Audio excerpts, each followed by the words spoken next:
Welcome to this week's episode of Bunhae Wednesdays. In this episode, we're looking at our third self-defense techniques for our red belts and above. This is to do with the form Pyung Ahn Sah Dan. This is the sequence in the form when you do the double high knife hand chop, and then the kick, and then the downward back fist attack. Now, the situation can happen from three ranges. We've talked about this in previous videos, so please watch those first. The first one is threatening.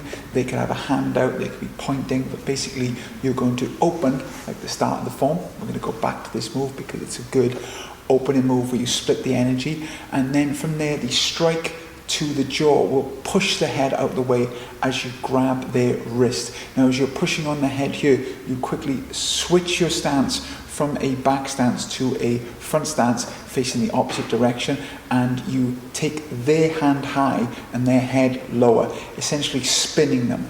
Now, hopefully they'll go down with that one attack, but what we're going to do is we're going to talk about things that can happen if that doesn't work and you need a little bit more. So now if we go to punching range and a big swinging hook, it's exactly the same. Block and split the energy and strike. This time we're going to lock the arm up using that high block action, so you underhook the arm and bring it over their elbow to hold them in place. Now we're going to kick the leg and then push the head through. So if they won't go down easily, if you think they're going to be a bigger opponent than you or something like that, you can use this tactic. And then the third range is from grappling, where we're sort of grappling in a high clinch position, and then you can just attack either arm and go into that first opening knife move from the form. From here, now we're going to lock up the arm like we did before.